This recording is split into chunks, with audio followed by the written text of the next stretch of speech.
Bonjour, je m'appelle Hawk Hockain et j'aimerais vous présenter les tactiques et les stratégies de mes cours de couteau et contre-couteau. En premier lieu, nous donnerons une vision globale du système. Ce sera la partie informative et éducative.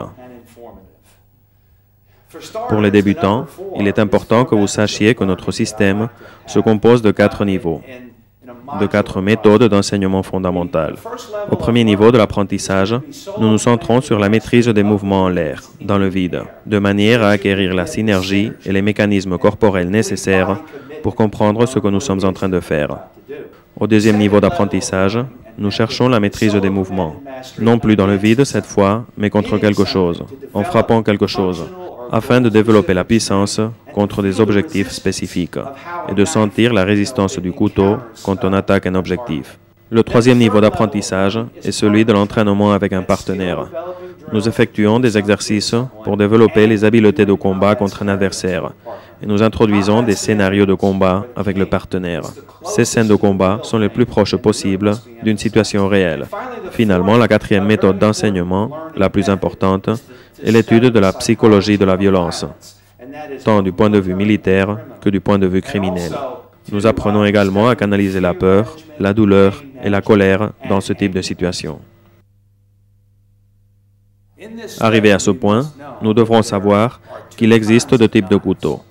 Il y a le couteau à la lame fixe, solide, d'une seule pièce, et le couteau pliable.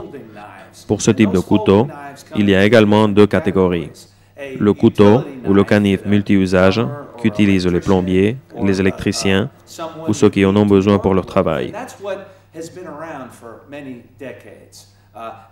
En tant qu'officier de police du Texas, je peux vous dire que la plupart des attaques au couteau se font avec des canifs de ce type. Dans les années 70 et 80, ont commencé à apparaître les couteaux tactiques pliables. Ils incorporent plusieurs types de poignées. Ils ont un aspect militaire et se divisent d'eux-mêmes en diverses sous-catégories. De façon que nous avons deux catégories pour les couteaux pliables, les couteaux pliables tactiques et les couteaux à plusieurs lames.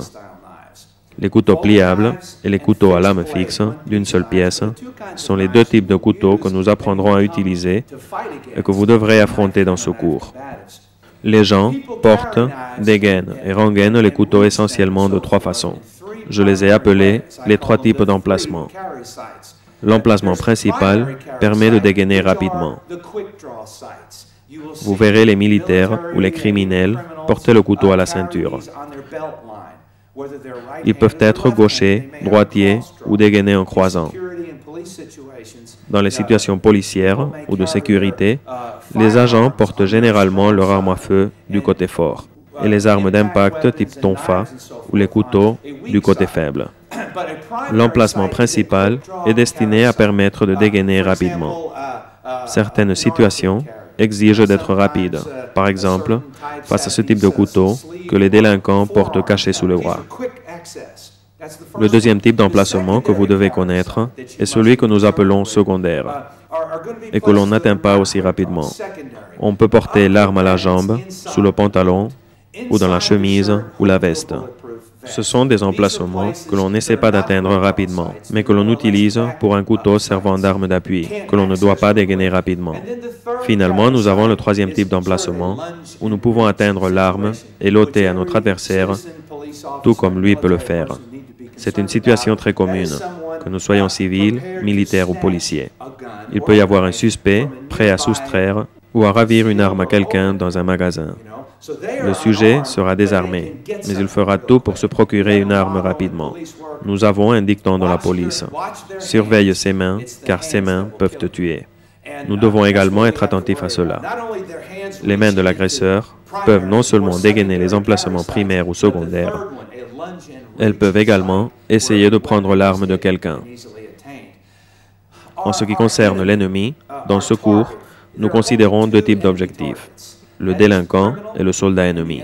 L'ennemi est la principale raison pour laquelle nous apprenons à nous battre, et contre qui nous apprenons à nous battre. Il est de 2 types, le délinquant ou le soldat ennemi. Il existe également pour vous deux raisons pour lesquelles dégainer un couteau ou un pistolet. Mais ici, nous nous centrons sur l'étude du couteau. Comme je le disais, il y a deux raisons légitimes pour un bon gars de dégainer un couteau. L'une est pour prévenir la violence avant qu'elle ne se produise. Il s'agit d'une sorte de présentation de l'arme. « Et toi, reste où tu es, ne t'approche pas plus près. » C'est une espèce de duperie, destinée à l'intimider. Nous dégainons le couteau de manière préventive pour essayer de freiner la violence avant que celle-ci ne se présente. Il s'agit de prévention. La seconde raison pour laquelle un bon gars peut dégainer un couteau, c'est pour détenir la violence une fois que celle-ci a commencé et que nous devons nous battre pour nous protéger ou protéger quelqu'un d'autre. Nous devons cette fois dégainer pour contenir la violence. Il y a, comme vous voyez, deux raisons pour dégainer. Pour prévenir la violence avant qu'elle ne survienne et pour la stopper lorsqu'elle a surgi. Il peut y avoir deux issues à ce type de situation. Une issue mortelle ou une moins que mortelle. Et nous devrons nous entraîner aux deux. Vous devez savoir que vous pouvez réaliser des tactiques moins que mortelles avec votre couteau. La deuxième option, celle de l'emploi de la force moins que mortelle, exige plus d'habileté et de connaissances. Et c'est celle-ci que nous allons étudier aujourd'hui. Nous devrons toujours apprendre à nous battre, que ce soit avec des armes d'impact ou avec un couteau, en supposant la nécessité d'employer des tactiques mortelles ou moins que mortelles. Vous devrez décider éthiquement et légalement quelle est l'action appropriée à la situation. Voyons d'abord un exemple avec Joe, mon partenaire. Nous sommes dans une bagarre et par exemple, il m'étrangle. J'ai un couteau ou un canif dans la poche et il ne le sait pas, parce qu'il est collé contre moi, que je peux libérer cette main, dégainer, ouvrir mon canif et le lui mettre sous la gorge, sans avoir besoin de le tuer. Je n'ai pas à lui couper le cou, rien qu'à dégainer. Il notera la pointe de mon couteau sur sa gorge, sur ses veines. Je pourrai alors l'intimider et d'une voix ferme, lui ordonner de se rendre. Arrivé à ce point, l'agresseur décidera sûrement de se rendre. C'est souvent ce qui arrive. Même dans les situations de combat au sol, vous pouvez sortir votre couteau et appuyer sa pointe sur ses côtes ou contre sa gorge. Ça les intimide et les arrête. C'est alors que vous pouvez leur donner l'ordre de se rendre, d'un ton ferme et autoritaire. Et tout alors se termine. Je vais vous montrer une autre situation. Nous sommes allés au sol. Il est en dessous et j'ai pu sortir mon couteau et le lui mettre sous la gorge. À ce moment-là, le combat aura presque terminé. C'est une question de secondes. Car même s'il continue de se battre, lorsque je menace de le tuer, il pensera à ce couteau qu'il a sur la gorge et à ce qu'il fera lorsque j'en lui aurai écarté. Voici une autre méthode que vous pouvez utiliser. Pendant que je lui parle, je pousse son bras vers le bas, mais sans séparer le couteau de sa gorge, pour éviter qu'il ne se retourne contre moi. J'ai besoin de plus d'espace pour pouvoir m'échapper. Je lève alors ce genou, et tout en continuant de le menacer, je porte le couteau à son poignet, appuyant sur ses veines. De nouveau, il sait que s'il bouge, il sera grièvement blessé. Cela me permet de gagner plus de distance pour m'éloigner et pouvoir m'échapper. Merci, Joe. De sorte que, comme nous le disions, n'importe quel citoyen, soldat ou pratiquant d'arts martiaux responsable doit savoir que, dans le combat au couteau, en plus de techniques mortelles, il existe des techniques et des mouvements qui ne sont pas mortels.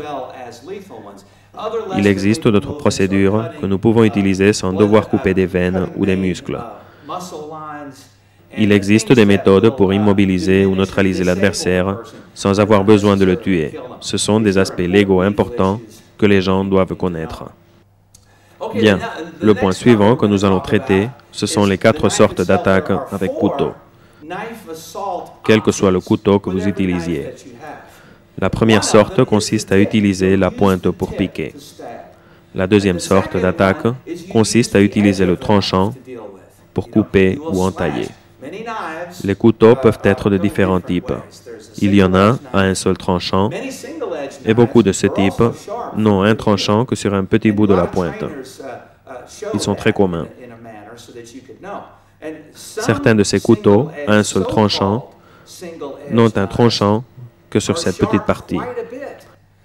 Il y a également le couteau à double tranchant, totalement aiguisé des deux côtés.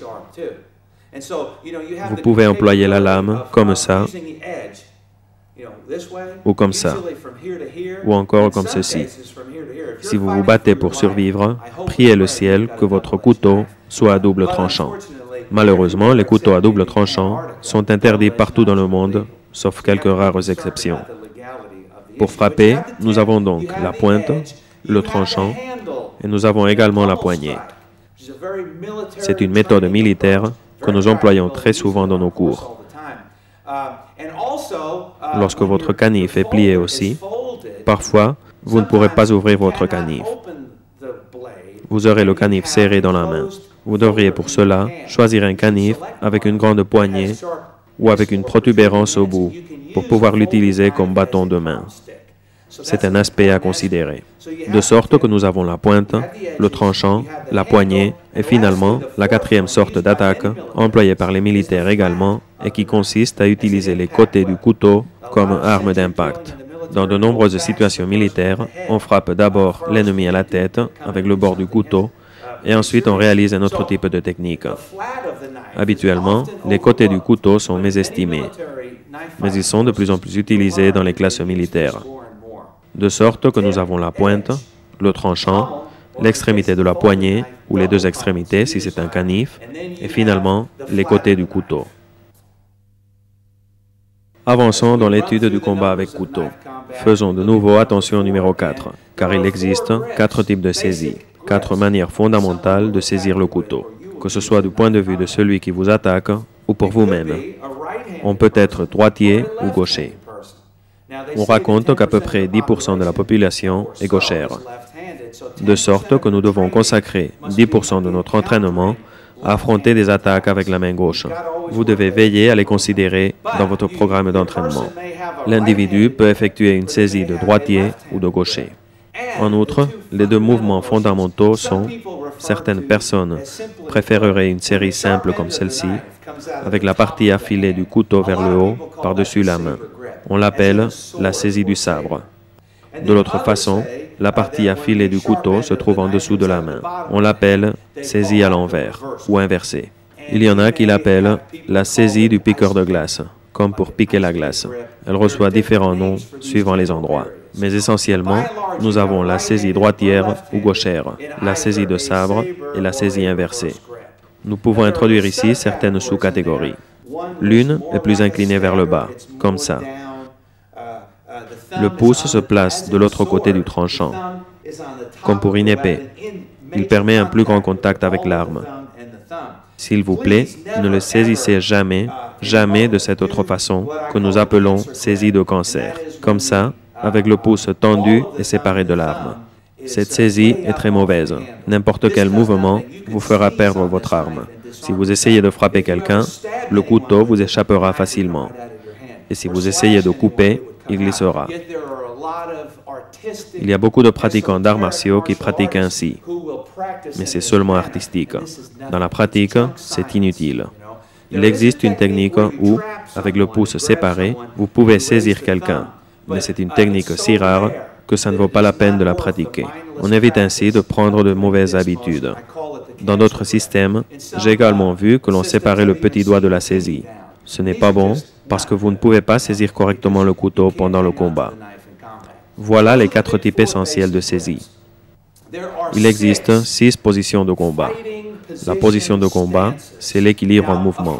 Il n'existe pas une position pour marquer des buts en football ou pour marquer un panier en basketball. C'est simplement de l'équilibre en mouvement. Et c'est valable également pour le couteau.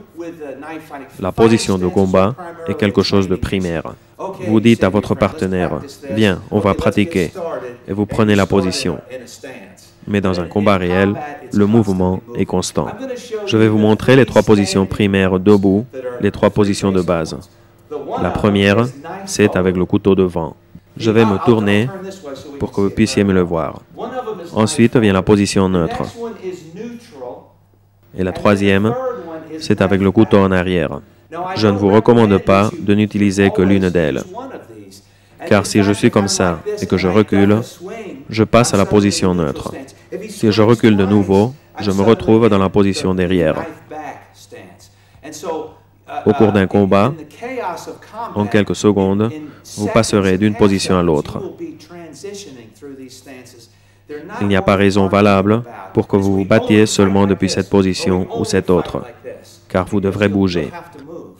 Vous passerez constamment d'une position à l'autre. Nous avons donc la position devant, neutre et derrière. Nous pourrions beaucoup parler des particularités de chacune de ces positions, mais aujourd'hui, nous n'avons pas le temps de le faire. En plus de ces trois positions debout, nous avons également trois positions pour le combat au sol. Nous avons la position à genoux, sur un ou sur les deux genoux. Il peut s'agir de n'importe quelle combinaison de genoux. Nous avons la position dos au sol, depuis laquelle nous devons pratiquer les techniques. Et nous avons également la position de côté, appuyant par terre l'un ou l'autre côté du corps. Comme vous voyez, nous avons devant, neutre, arrière, à genoux, dos au sol et de côté. Nous allons toutes les étudier aujourd'hui dans cette vidéo. Nous parlerons ensuite des deux distances du combat avec couteau. Je l'expliquerai simplement. Beaucoup d'experts martiaux aiment créer des catégories, séparées parfois de quelques centimètres. Voici la distance de trapping, celle de kickboxing et beaucoup d'autres. Dans un combat réel, vous passez de l'une à l'autre en quelques millièmes de seconde, de sorte qu'il est extrêmement compliqué de bien les définir. Il y a essentiellement, Joe va nous aider, la distance de duel, où nous sommes relativement éloignés. N'oubliez pas que dans le monde réel des incidents criminels et militaires, la distance de duel se présente très rarement. Dans la vie réelle, beaucoup d'autres choses peuvent se passer. Par exemple, je peux attraper une chaise ou quoi que ce soit d'autre. Si nous sommes dans un bar avec des civils, normalement les gens s'enfuiront quand ils nous verront sortir un couteau. Dans la situation typique de deux personnes, dans une bagarre de bar, avec des couteaux en poche, il m'étranglera comme ceci. Je sortirai mon couteau, il s'en rendra compte et attrapera ma main. Il sortira son couteau et j'attraperai sa main. C'est la situation la plus commune, que ce soit debout ou au sol. Mais ici, si je le pousse, nous nous retrouvons dans la position de duel. Il se peut que la violence aille en escalade. Nous passons alors à une distance plus courte. C'est la catégorie suivante, celle du combat corps à corps. Nous partons de la distance de duel pour passer à celle de corps à corps, dont nous parlerons plus en détail plus tard. Certains demanderont, existe-t-il la distance de lancement de couteau? Je m'en remettrai alors à la fameuse phrase de Ed Parker. Pourquoi lancer le couteau et perdre une bonne arme? Je connais de nombreux experts lanceurs de couteaux qui ne peuvent pas toujours atteindre leur objectif. Avec une cible fixe, on lance le couteau et le couteau va droit dessus. Mais si la personne bouge de quelques centimètres, l'impact du couteau n'est plus celui que l'on espérait. L'adversaire peut se déplacer sur le côté, vers l'avant ou vers l'arrière, et annuler l'effet désiré du couteau. Toute personne réaliste vous dira que le lancement de couteau n'est pas une bonne idée. Pour mon deuxième livre, sur le combat avec un couteau militaire, j'ai étudié près de 40 combats réels, et dans 2 d'entre eux, seulement, quelqu'un lança le couteau, de sorte que cela peut arriver. Mais ce n'est pas une stratégie que je souhaite promouvoir aux dépens des autres, beaucoup plus efficaces. Nous avons donc la distance de duel et celle de corps à corps. Je vous dirai également que la distance de duel s'entraîne généralement de manière disproportionnée par rapport à la réalité. Bien, maintenant, nous nous trouvons tout près de l'adversaire. Il existe 2 types de combats fondamentaux. Voyons le premier d'entre eux. L'adversaire se trouve ici, avec le couteau en poche. L'attaquant peut établir le contact de deux manières. Et ceci est très important pour le reste de votre entraînement. La première, c'est d'entraîner en contact avec vous directement avec le couteau, comme ceci. La deuxième, c'est d'établir d'abord le contact avec la main libre, en attrapant votre bras, par exemple, pour ensuite attaquer avec le couteau. Il peut d'abord vous saisir ou vous étrangler de dos, et vous planter le couteau comme ceci.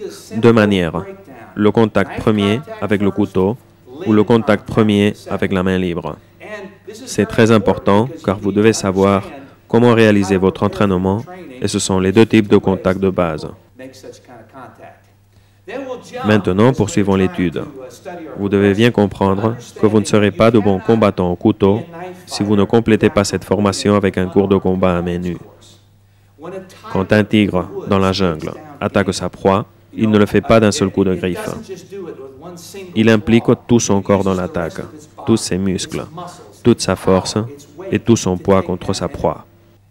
C'est exactement ce que nous devons faire en tant que combattants au couteau. Nous devons être capables de réaliser toutes sortes de coups de poing, coups de pied, blocages, clés et projections pour appuyer le couteau.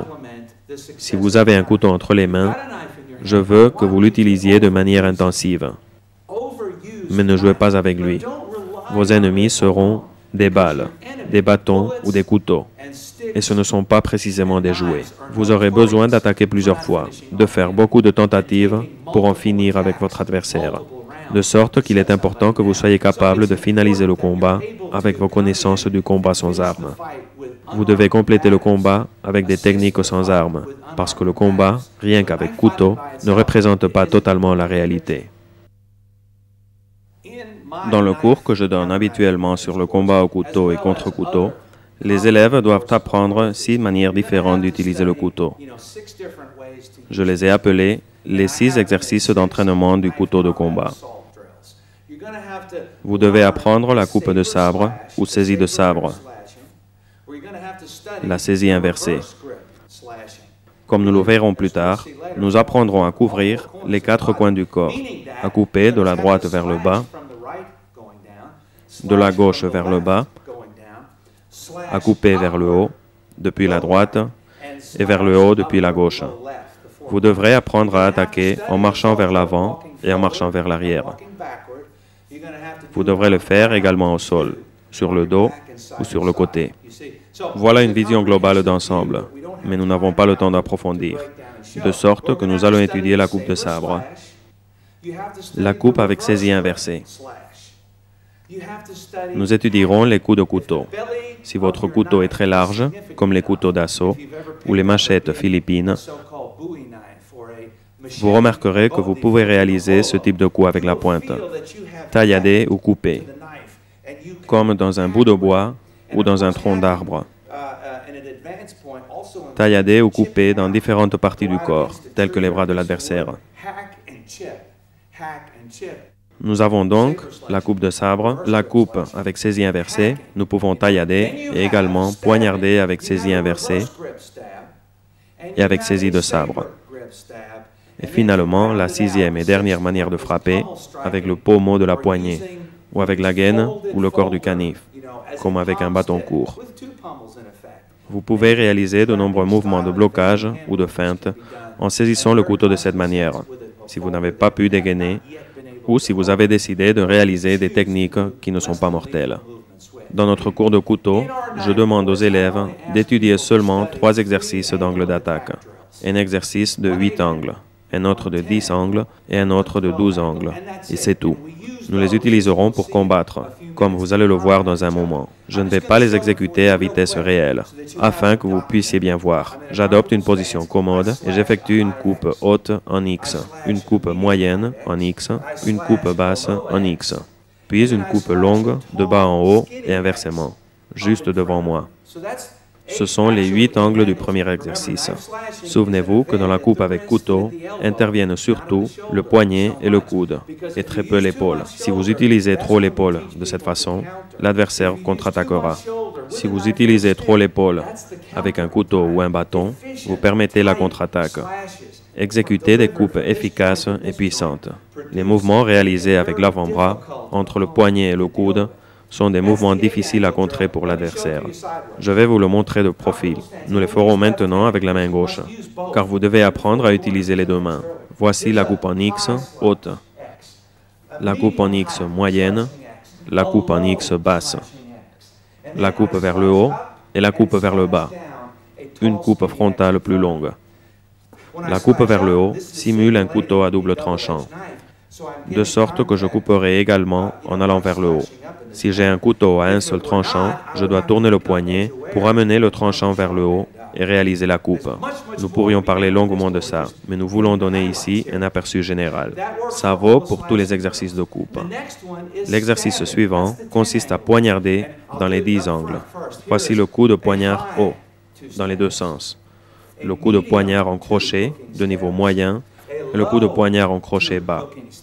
Le coup de poignard numéro 7 en crochet de bas en haut, le 8 en crochet, le frontal de ligne centrale numéro 9 et le numéro 10 frontal moyen.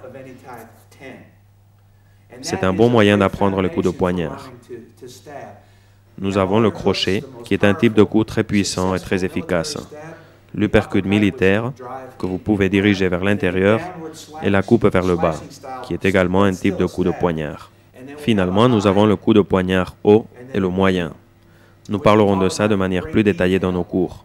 Je vais le faire de profil pour que vous puissiez le voir. Nous avons le crochet haut, 1 et 2, le crochet de niveau moyen, le crochet bas, l'uppercut militaire, le coup de poignard de haut en bas, et finalement le numéro 9 et le 10. Comme vous voyez, nous couvrons les 4 points. Nous le faisons vers l'avant et vers l'arrière et depuis le sol. Vous devrez également étudier ces 10 techniques avec la saisie inversée, les mêmes 10 angles. Pour la technique de coup avec le pommeau ou avec l'arme dans sa gaine, les mêmes 10 angles. Nous allons voir maintenant un exercice que nous réalisons constamment, l'exercice d'attaque des 12 angles contre lesquels vous devez savoir vous défendre. C'est un bon exercice, car beaucoup de gens ne réalisent que 4, 5 ou 6 angles. Si vous pratiquez l'exercice complet des 12 angles, votre adversaire s'exposera à ce que vous contre-attaquiez d'un tas de manières différentes. Allons-y avec les 12 angles. Cette main libre doit rester dans ce que nous appelons le cadre du combat, qui est une zone rectangulaire qui va d'ici à là.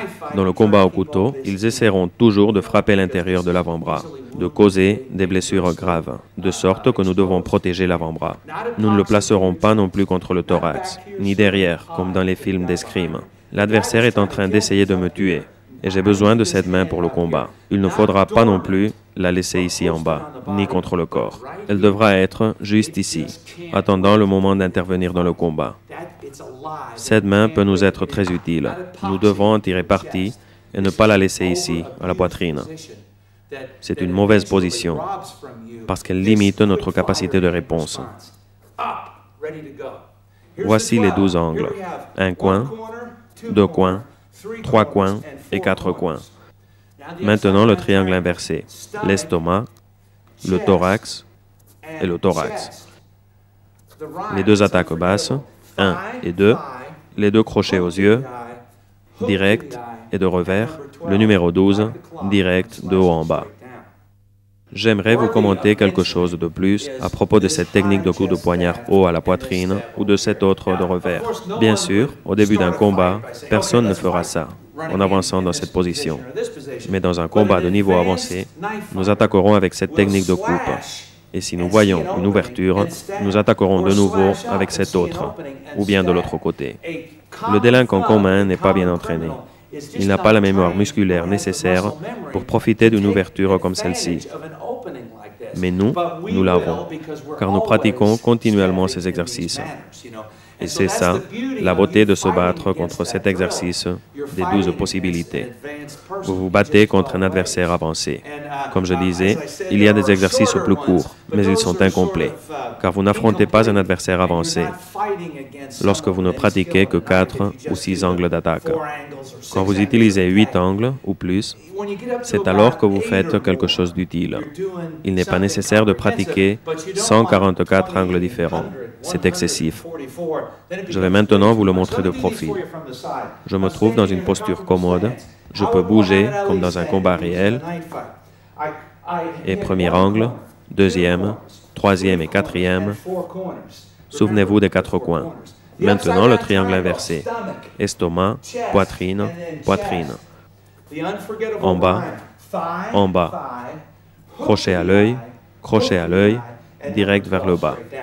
La raison pour laquelle je vous montre ceci dans cette vidéo, c'est pour que vous l'utilisiez comme je vous le montrerai ensuite. Avec ce que nous avons vu jusqu'à présent, vous pouvez réaliser un bon entraînement. Nous avons un bon exercice d'attaque à entraîner.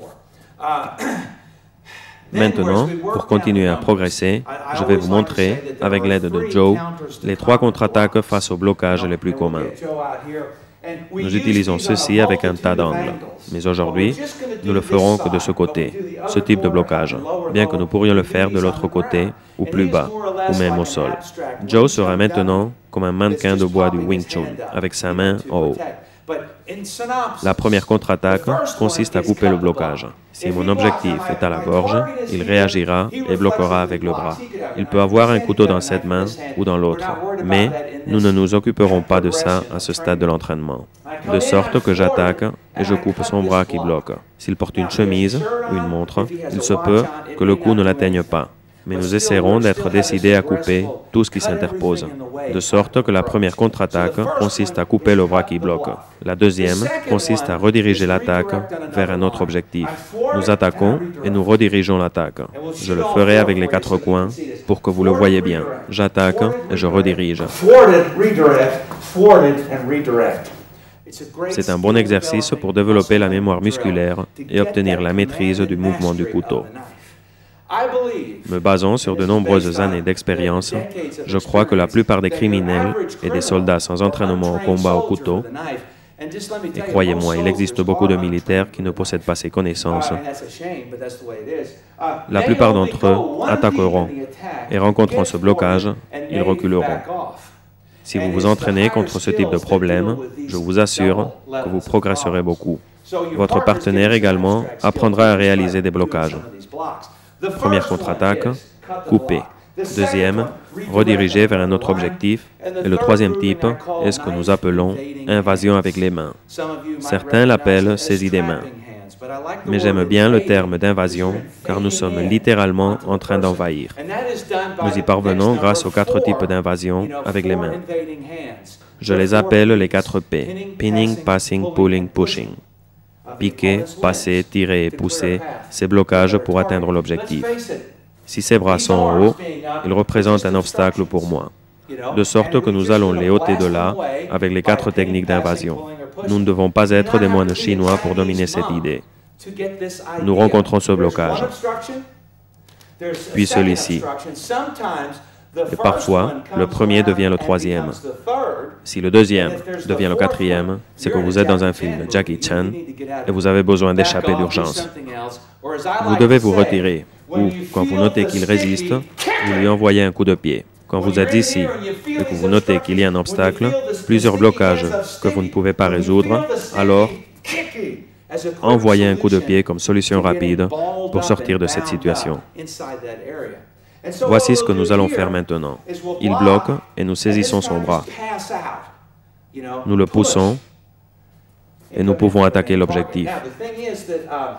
S'il a une montre, l'intention de couper ici est bonne, mais elle ne fonctionne pas. De nombreux systèmes s'obstinent à réaliser des coupes de poignets et puis de coups. Mais je ne veux pas que ce soit votre principal objectif. L'impact du couteau dans cette zone du cou peut être dévastateur et peut occasionner une grande perte de sang aux soldats ennemis. De sorte qu'essayer une petite coupe au poignet peut être inutile s'il porte une veste ou une montre. Mais beaucoup de pratiquants d'arts martiaux cherchent ce type de coupe. Je voulais que vous le sachiez.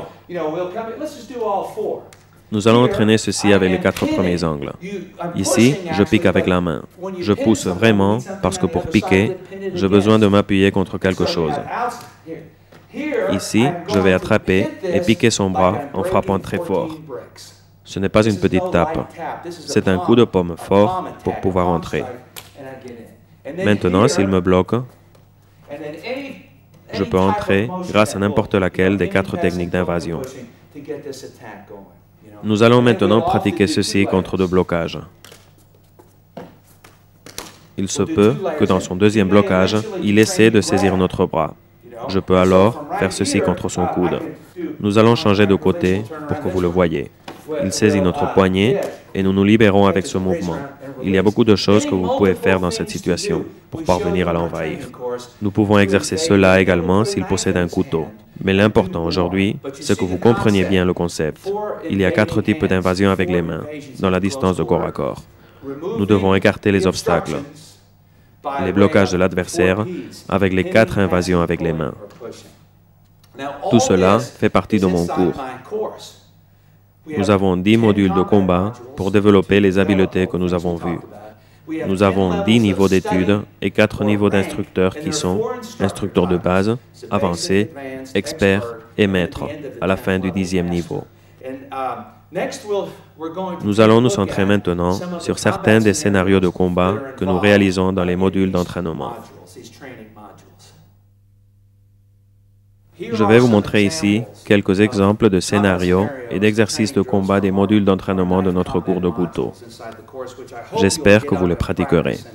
L'un des aspects les plus importants du combat au couteau, à l'heure actuelle, c'est comment sortir le couteau. Beaucoup d'entraînements commencent avec le couteau, par magie, dans la main. Dans une situation réelle de combat, sous pression, avec un véritable stress, vous devrez d'abord sortir le couteau. Et s'il s'agit d'un canif, vous devrez activer le mécanisme pour ouvrir la lame. Ce sont des choses difficiles à faire dans une situation de stress. Je vous montrerai certaines choses que vous pourrez pratiquer. Votre adversaire se trouve ici. Il est ici devant et nous lui parlons. Pour quelque raison que ce soit, militaire, policière, self-défense. Nous ne nous mettrons jamais comme ça, tout près, avec les pieds parallèles en face de lui. Même lorsque vous jouez au tennis, votre corps reste en alerte pour vous permettre une mobilité vers les côtés. Vous devez maintenir une certaine distance pour pouvoir disposer d'un temps de réaction. Normalement, les victimes sont en état d'infériorité dans ce type de situation. J'ai enseigné ce mouvement dans les académies de police depuis 1985. Il s'agit d'une position pour parler au suspect. Vous pouvez imaginer n'importe quelle autre situation, mais l'important, c'est l'idée. Je me place comme ceci, un peu de côté et dans une position peu agressive. Mes bras ne doivent pas être bloqués. Je dois être prêt à réagir rapidement. Une des choses que nous pratiquons pour commencer consiste à pousser le suspect pour pouvoir dégainer le couteau. La deuxième situation que nous pratiquons, c'est lorsque l'adversaire nous envoie un crochet. Nous le bloquons, nous le poussons et nous sortons le couteau. La troisième, et la plus importante, consiste à lui envoyer ce coup, avec l'avant-bras ou le poing en marteau. C'est un coup de karaté très dévastateur. Ce coup est capable de vous laisser KO ou de le jeter par terre. Mais nous n'avons pas le temps de l'étudier de manière approfondie. Nous envoyons ce coup terrible et ensuite nous dégainons le couteau. Vous pouvez exercer ces mouvements, quelle que soit l'arme que vous portiez. Cela vaut également pour les pistolets. Une autre situation importante, je suis ici, je le pousse, mais il vient de nouveau. Alors, j'attaque avec mon couteau. C'est la version avancée de l'exercice. Ici, vous vous trouvez déjà dans une situation de corps à corps. Cela vous permet de travailler les dégainages rapides. Maintenant, un autre exemple. Nous allons effectuer un exercice pour dépasser et piquer un blocage. Beaucoup reconnaîtront le hubat philippin. Mais hubat, en tagalo-philippin, signifie « nu par-dessus la taille ». Le terme correct est hubad. Et il ne s'agit pas exactement d'un exercice philippin, mais d'un exercice hawaïen, pas tout à fait pareil, que j'ai également vu pratiquer par certains Japonais. Nous le pratiquerons dans les 4 points. C'est un exercice pour développer les dégainages rapides de couteau et de pistolet. Il me frappe, ici avec un coup de l'avant-bras, et je bloque. Je bloque de nouveau et je pousse. en haut de nouveau, et je pousse vers le bas. Maintenant, je le frappe et il peut faire la même chose. Vous avez alors la situation de bras contre bras. Nous pouvons agir de plusieurs manières, mais vous devez regarder l'adversaire. Ne regardez pas ailleurs, comme le font certains. Vous ne pouvez pas jouer au basketball si vous n'êtes pas attentif au jeu, de sorte que ne faites pas ceci. Dieu nous donna des yeux pour voir comment l'ennemi nous télégraphe ses attaques et pour voir ses mouvements. De sorte que regardez-le. Regardez ce qu'il est en train de faire. L'exercice. Nous avons 1, 2, 3, 4, 5, 6. Nous poussons et nous dégainons le couteau. Ou si vous pratiquez avec les armes à feu, votre pistolet. Vous pouvez utiliser cette méthode pour entraîner le dégainage du couteau depuis d'autres positions. Par exemple, vous pouvez également l'entraîner en le portant sous le bras dans une gaine spéciale. Maintenant, un autre de mes exercices favoris, c'est il va porter ce couteau dans sa poche. Ce type de pantalon et de couteau de caoutchouc font qu'ils ne sont pas très accessibles. Nous allons maintenant passer au sol. J'appelle ça les exercices du serpent. Peu importe la position dans laquelle nous nous trouvons par terre ou à genoux sur lui, je suis en train de l'entraîner. Je vais faire certains mouvements pour qu'il développe ses habiletés. Vous ne devez essayer aucun type d'action contre lui. Cela ne donnera pas un bon entraînement. Je vais me battre avec lui et son travail sera de sortir son couteau. Nous allons nous tourner pour que vous le voyez mieux. S'il parvient à sortir son couteau, alors je suis perdu. Il remet ensuite son couteau dans sa poche et nous répétons l'exercice plusieurs fois. C'est un bon exercice à pratiquer et une surprise pour les adversaires en situation de sol. Les attaques aux yeux, les fractures des doigts, les saisies de doigts et bien sûr des armes sont des contre-attaques qui déconcertent réellement les combattants et vous devez les entraîner. Pratiquez donc cet exercice que j'appelle l'exercice du serpent. Bien que notre cours inclue beaucoup d'autres choses pour perfectionner les dégainages rapides. Un autre module de combat très populaire que j'aimerais vous montrer est celui que j'appelle module spartiate. Il se base sur des exercices philippins. Il s'agit de toucher le bras armé de l'adversaire et c'est un truc qui fonctionne. On frappe si fort que l'adversaire lâche son arme.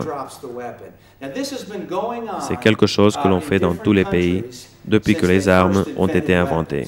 Ça n'appartient à aucun style, à aucune nationalité en particulier. De fait, les exercices de couteau des légionnaires ou des soldats grecs ne reposaient pas sur le fait de couper ou de piquer le bras de l'adversaire, mais d'attaquer le bras qui porte l'arme. Il s'agit de sens commun. Ce n'est pas seulement une idée des Philippins ou des guerriers zoulous, c'est une idée universelle. J'aime beaucoup me souvenir des légionnaires romains de l'Antiquité. Il existe même des hiéroglyphes égyptiens qui montrent cette technique. Dans le cours complet, nous effectuons divers exercices d'entraînement. Mais les attaques principales sont les 12 angles dont nous avons parlé précédemment. Dans ce cas, il m'attaque avec l'angle numéro 1. Vous pouvez le pratiquer. Il attaque, je frappe, et ça fonctionne. Je l'ai frappé si fort qu'il a lâché le couteau. Chaque fois que vous le faites, il est important que l'adversaire lâche le couteau. S'il attaque de nouveau, nous frappons et il lâche l'arme. Ici, nous contrôlons son bras et nous pouvons envoyer ce coup de poing à la gorge avec la main libre. Vous êtes en train de vous battre pour votre vie. Frappez fort avec ce coup de karaté. Maintenant, nous pouvons poursuivre le mouvement en le poignardant à l'estomac ou au diaphragme. Beaucoup de soldats ennemis ont été victimes de cet uppercut de couteau. Vous devez attaquer avec le couteau très rapidement. Ici, l'adversaire se penche. Nous retirons donc le couteau et nous lui envoyons un coup de marteau avec l'avant-bras. Une fois ici, nous pouvons attaquer avec le pommeau du couteau à la nuque. Lorsque l'adversaire se trouve ici, penché vers l'avant, beaucoup de gens demandent pourquoi on ne lui coupe pas le cou avec le couteau, au lieu de le frapper avec le pommeau dans la nuque. Eh bien, parce que l'adversaire porte une veste avec un col haut. Le coup tranchant n'aura donc pas d'effet. Cependant, le coup de marteau avec l'avant-bras est dévastateur, tout comme le coup avec le pommeau du couteau, comme ça. Nous allons le faire de l'autre côté. Il attaque.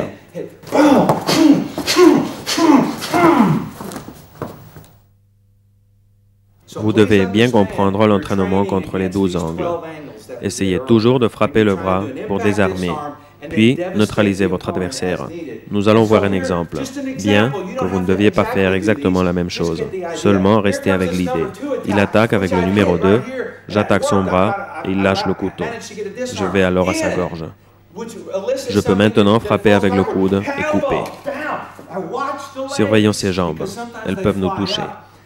Maintenant, vous avez l'attaquant au sol, battu, et le combat est fini.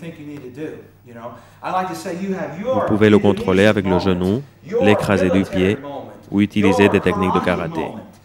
Nous allons nous tourner un peu. Quand vous amenez votre adversaire au sol, vous avez 4 options. 1.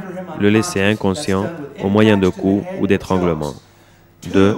L'empêcher de combattre de nouveau. On obtient normalement cela en attaquant ses jambes, ses cuisses ou ses genoux. 3. Le contrôler. Il existe 2 manières. En utilisant des liens de type de câble électrique, ceinture ou menottes, ou avec des techniques de soumission pour le dominer ou le soumettre. Et finalement, la 4e option, étant donné qu'il s'agit d'ennemis ou de criminels, la mort. Parfois, nous devons prendre des prisonniers, et parfois, nous devons appliquer des solutions draconiennes, de sorte que chaque fois que vous amenez l'adversaire au sol, vous devrez choisir entre l'une de ces 4 options pour finaliser le combat.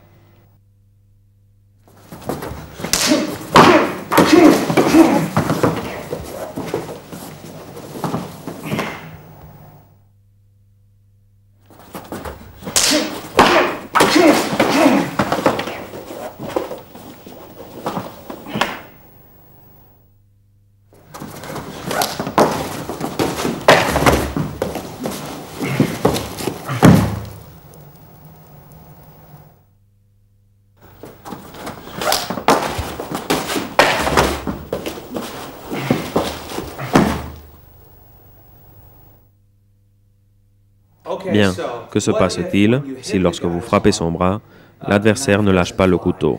C'est de cela que traite le module de combat suivant. C'est comme une relation symbiotique entre frères, entre les 2 adversaires. J'appelle ce module la chaîne de couteau. Actuellement, le terme de chaîne de couteau est associé au style philippin, plus concrètement à la chaîne de dague. Ça ressemble à ce que nous faisons, et c'est aussi quelque chose qui existe dans d'autres styles différents. Dans ces exercices d'entraînement, nous allons frapper le bras armé et l'adversaire va nous attaquer suivant les 12 angles. Nous devons nous entraîner à résoudre des problèmes de ce type dans les scénarios. Nous retenons son bras armé, nous le saisissons si possible. Il commence peut-être à être fatigué, ou peut-être l'avons-nous blessé, et il se meut plus lentement. Peut-être même l'avons-nous grièvement blessé. Ce type de choses peut arriver. Battez-vous alors depuis cette position. Nous allons montrer un exemple. L'agresseur vient ici. Envoie-moi un coup de couteau à l'estomac, car c'est la situation que nous allons expliquer. S'il attaque, dans de nombreux styles, on n'effectue qu'une coupe au bras. S'il attaque et que je coupe seulement ici, ce n'est pas très utile. Vous devez placer votre couteau de telle sorte que vous reteniez le bras. Ne le laissez pas s'en aller. Retenez-le. Je saisis alors ici et je vais directement à la gorge et à son poignet puisqu'il est ici. Ensuite, nous l'amenons au sol d'une manière ou d'une autre. Par exemple, une projection vers l'arrière. Je frappe son cou vers le bas, je frappe à sa jambe du pied, je couvre ses jambes, et ici, j'ai les 4 options pour finaliser le combat. Perte de conscience, limitation du mouvement, contrôle ou mort. Nous allons le répéter de ce côté pour que vous le voyez.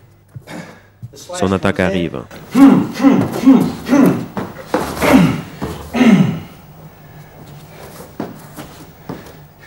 Travaillez ces scénarios de combat. Répétez les 12 angles. Arrêtez, saisissez, frappez où vous pouvez, et enfin, finalisez l'adversaire. L'étape suivante dans la progression des modules est ce que nous appelons dans les griffes 2. C'est une situation dans laquelle on se retrouve très souvent, beaucoup plus habituelle que la distance de duel, par exemple. Cet exercice se réalise de cette manière. Nous sommes ici, nous nous saisissons l'un à l'autre. Ce sont des attaques hautes avec la saisie inversée. Beaucoup de gens saisissent un couteau de cuisine et attaquent de cette manière. C'est très commun. Nous pouvons avoir cette situation dans la zone supérieure, mais elle peut également avoir lieu en bas. Par exemple, si nous avons lancé un coup de couteau en crochet bas, nous pouvons arriver à cette situation. Nous pouvons également entraîner une situation mixte, un bras en haut et un autre en bas. Et nous pouvons inverser la position, de sorte qu'on peut avoir en haut, en bas, mixte et, dans 10% des cas, nous aurons les mains croisées de cette manière. Vous devrez vous y entraîner également. Finalement, la quatrième situation possible est celle-ci, où nous tenons son bras armé coincé contre notre côté. Nous allons combattre alors de cette manière. Nous devons l'exercer debout, en mouvement et même au sol. Nous allons montrer maintenant l'un des 12 scénarios de combat que j'ai l'habitude d'enseigner. C'est l'un de nos principaux exercices. Je l'appelle l'exercice des saisies. Je te saisis, tu me saisis et je coupe avec le couteau. Je pourrais également l'attaquer avec l'autre bras pour affaiblir son attaque. Il existe une grande quantité d'exercices pratiques. Si notre position était celle-ci, nous pourrions couper ici. Observez la position de mon corps. Elle me permet d'attaquer son autre bras. Il ne s'agit pas seulement de force dans le bras. J'accompagne le mouvement avec le coude et les hanches. Il existe beaucoup de tensions isométriques dans cette position. Nous allons voir un exemple parmi ceux que nous pratiquons. Saisie, saisie. La première chose que je veux faire ici, c'est le poignarder. Mais je ne peux pas. Alors, je pivote et j'attaque son bras armé, et également son autre bras. Nous pouvons nous libérer avec ce mouvement. Et ensuite, le frapper à la gorge, même si ce n'est pas avec le tranchant du couteau. Ce coup à la gorge est également très puissant. Il est aussi important que la coupe. À partir d'ici, nous pouvons réaliser n'importe quelle technique pour l'amener au sol. Par exemple, nous pouvons réaliser une clé de bras avec ce crochet et ensuite le projeter. Normalement, il lâchera le couteau, car auparavant, nous aurons poignardé le bras armé. Nous allons le revoir. Saisie, saisie, attaque au bras armé, l'autre bras, je me libère, je frappe, clé de bras, projection et nous finalisons. Voici un exemple au sol de l'exercice dans les griffes 2. Cette fois, nous sommes tombés par terre. Ça arrive continuellement dans la vie réelle. Ma main armée se trouve en haut. Dans d'autres scénarios de combat que j'enseigne, nous pratiquons beaucoup d'autres situations, mais celle-ci me permet de vous montrer dans la pratique ce que je suis en train de vous expliquer. Nous avons commencé à nous battre. Nous sommes tombés par terre et nous nous retrouvons dans cette position. Dans ce cas, c'est moi qui ai le couteau en haut. Souvent, les gens utilisent les jambes pour écarter l'adversaire. Ce n'est pas une mauvaise idée. Nous aussi, nous le faisons parfois. Mais pour moi, maintenant, il vaut mieux que je lève cette jambe ici pour l'utiliser comme un bouclier contre ses coups de pied. Si j'essaie d'attaquer son bras, ce sera sûrement difficile. Mais je m'aide du genou. Je peux vaincre sa saisie et lui planter le couteau. Je fais ce mouvement 2 ou 3 fois. Et maintenant, je dispose des mêmes tactiques que lorsque nous étions debout. Couper et nous libérer avec le mouvement circulaire du poignet. Mais nous décidons de ne pas les appliquer. D'ici, je lève cette jambe et je lui envoie un coup de pied à la tête ou au cou. C'est une technique dévastatrice. Si je maintiens cette saisie, je frappe son bras du pied pour me libérer. J'appuie mon genou sur son bras pour bloquer le bras armé. J'ai maintenant cette main libre, de sorte que je peux me lever et finaliser le combat comme je veux. Nous allons le répéter pour le voir en détail. À partir d'ici, jambes, genoux, coup de pied, nous nous libérons. Nous attrapons son bras, nous nous levons et nous assurons derrière avec la jambe. Et nous finalisons comme nous voulons. Nous allons voir le mouvement. Nous sommes au sol, Cette jambe vient en haut pour nous couvrir. Et, si c'est nécessaire, nous pouvons essayer ceci pour frapper plus fort à partir d'ici. Coup de pied entre les bras, à la tête. Il se peut que nous ayons besoin de cet autre coup de pied pour libérer sa saisie.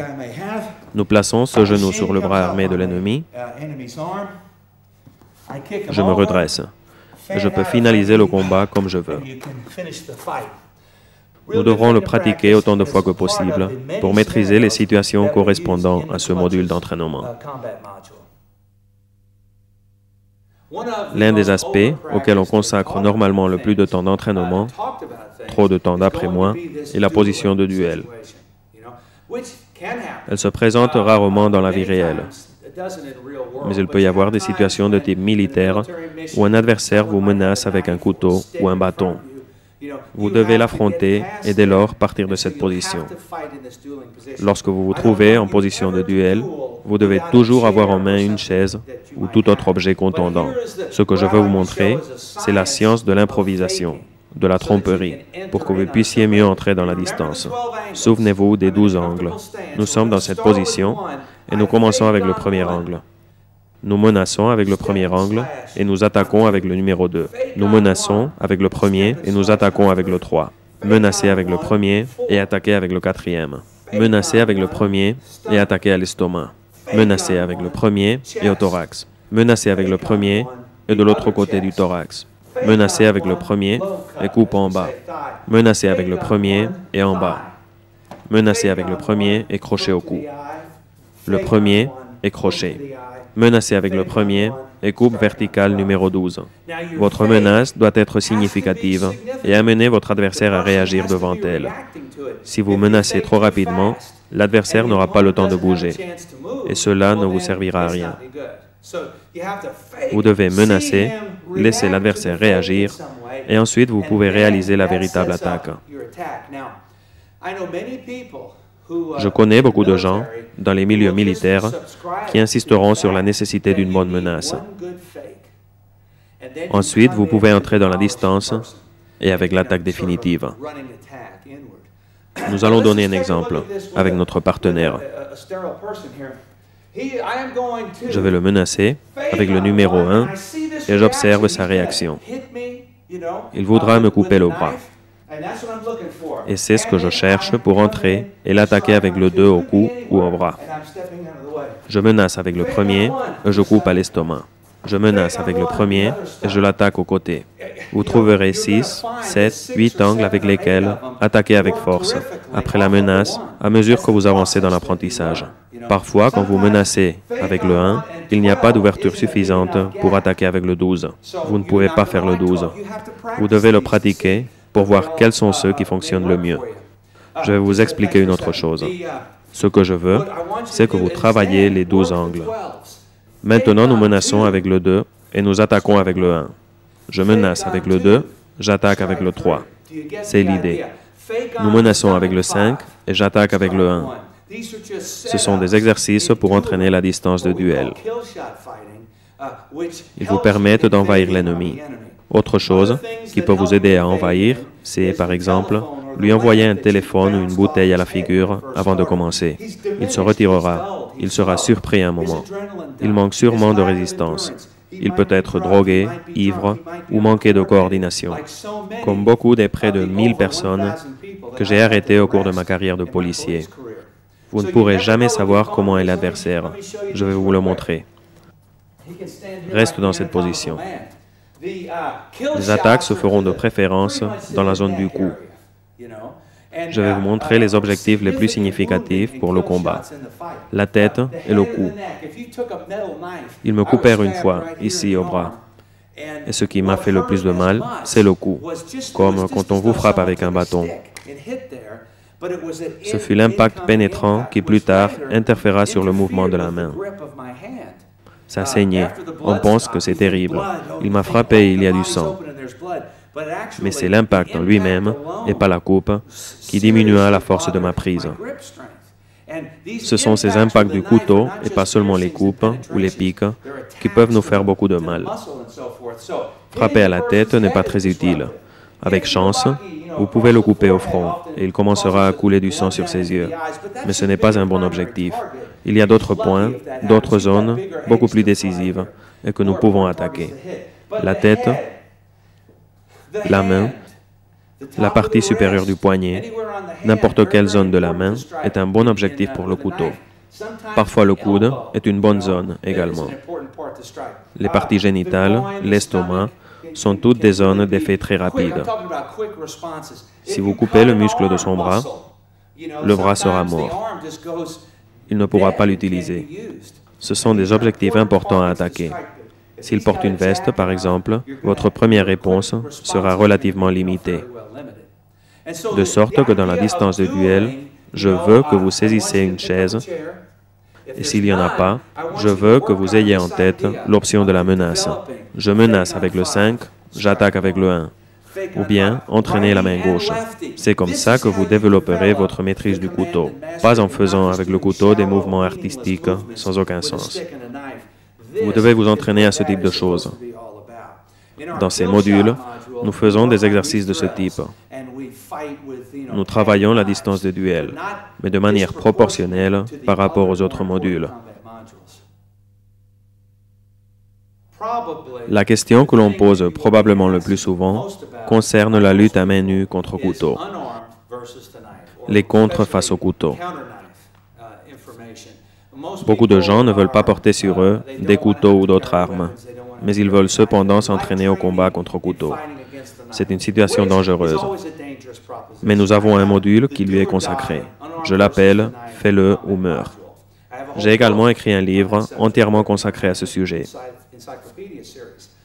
Il faut le pratiquer tant au niveau de base qu'au niveau avancé. Je vais vous donner rapidement quelques éléments. Supposons que nous connaissons déjà les 12 angles. L'adversaire, notre partenaire, va nous attaquer avec ces 12 angles. Si votre attaquant est très bon au couteau, vous aurez des problèmes. Ce n'est pas une situation facile.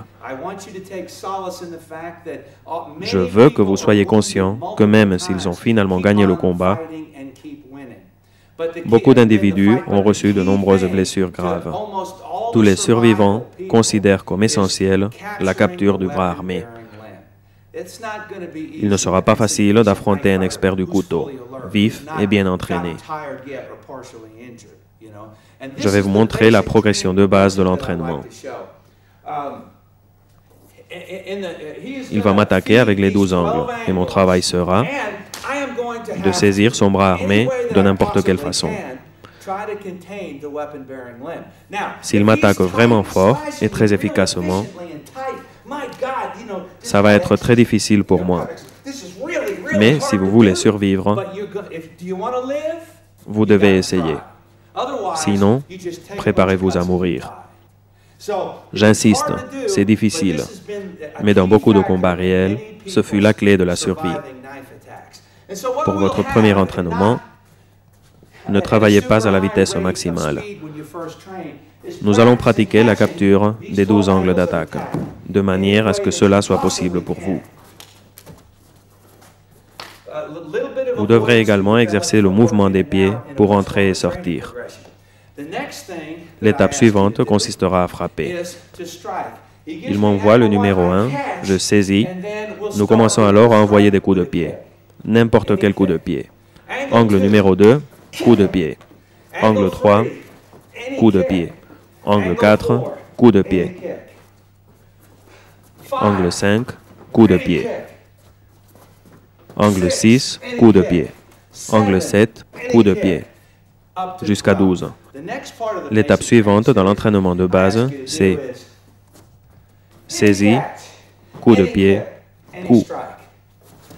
1, 2, 3. 1, 2, 3. 1, 2, 3. N'importe quel coup. Parfois, vous saisirez son bras. Et d'abord, vous frapperez, puis vous enverrez un coup de pied. C'est correct. Maintenant, nous expliquons la progression.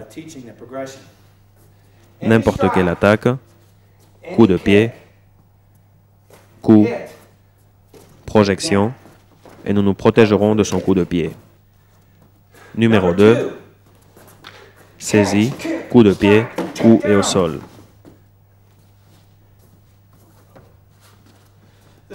Angle 3, saisie, coup de pied, coup, projection.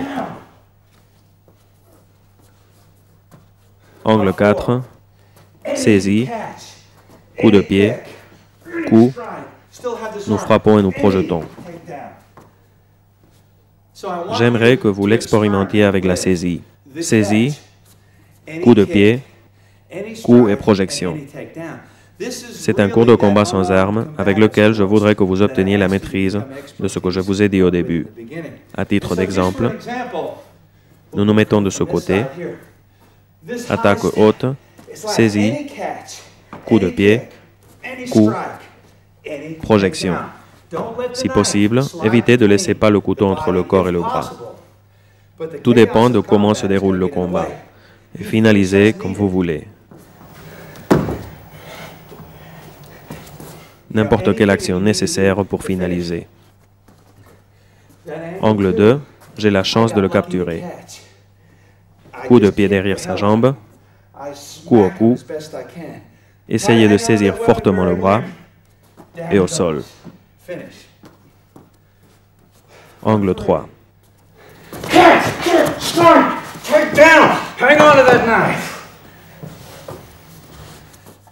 Maintenant, angle 4.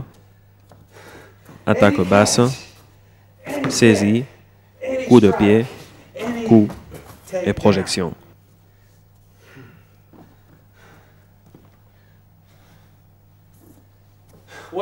Vous travaillerez les 12 angles. Parfois, un seul coup suffira, ou le coup de pied suffira pour le jeter par terre. Parfois aussi, vous capturerez son énergie.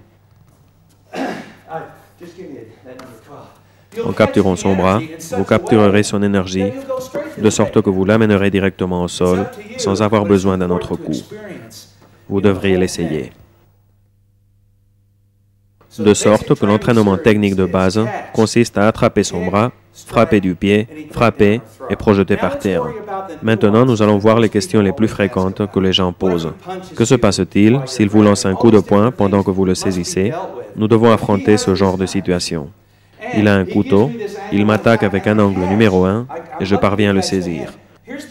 Si maintenant il m'envoie un coup de poing, je dois le bloquer. Il peut me lancer deux types de coups de poing, un coup pénétrant ou un crochet. Ce sont les deux types de coups. Alors je bloque, je pars le coup, je le frappe à la gorge et puis nous poursuivons avec la technique de base.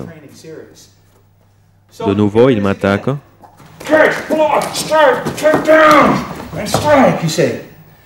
Comme vous voyez, j'ai abandonné le style de la technique de base pour réaliser une technique de niveau avancé. C'est ce que vous pouvez faire quand vous êtes coincé dans les bras de l'ennemi. Si maintenant il m'attaque tout droit, je le saisis et il me lance un coup de poing, je devrais réagir d'une manière ou d'une autre. Le coup de poing vient et je dois le bloquer comme ça. Ou je peux également utiliser son bras de cette façon pour bloquer. L'important est de savoir réagir au milieu de la technique pour faire face à son coup de poing.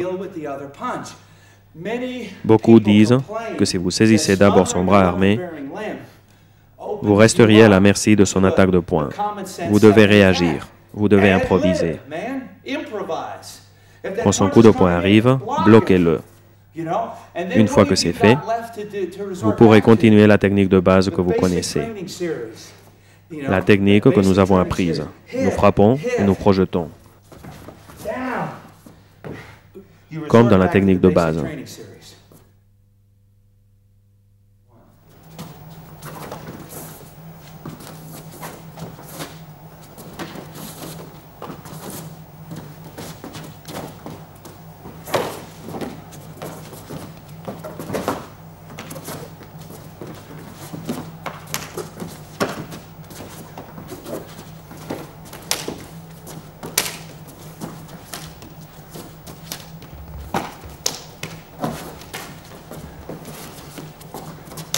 Now, two hands.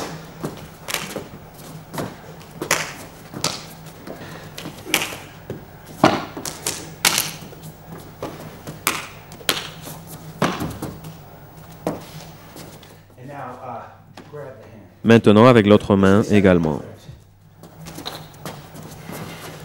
Second hand.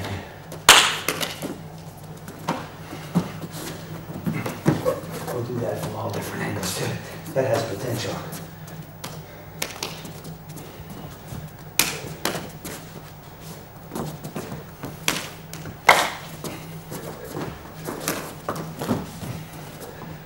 Okay, now. Ensuite, des attaques au couteau à mon bras armé. The secondary hand. We'll just do these real slow. Essaie de couper mon bras armé. Okay.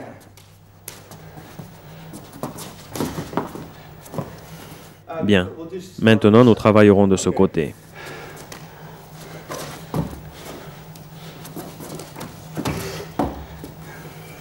Do a couple of those again.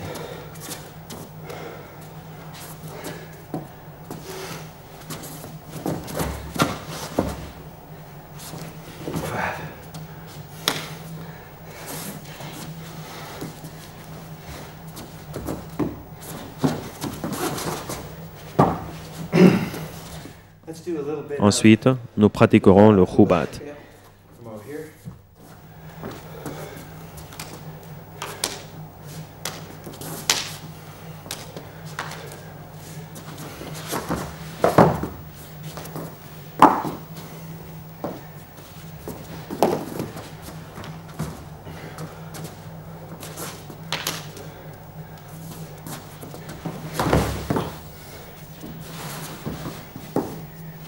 Maintenant, des attaques à l'estomac. And you just do that. There you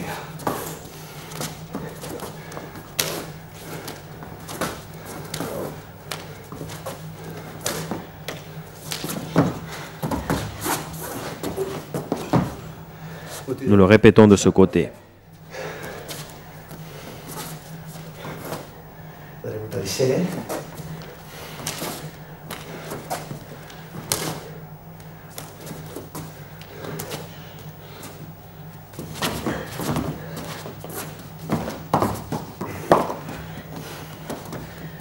Une autre fois à partir d'ici. Over here.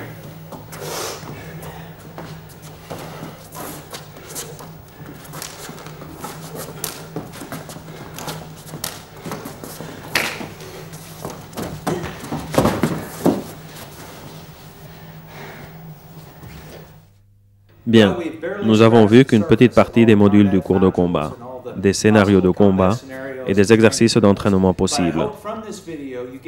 J'espère que cette vidéo vous aura donné une idée de l'ampleur du sujet. J'espère que cette cassette vous a plu et que nous nous verrons dans les prochaines vidéos.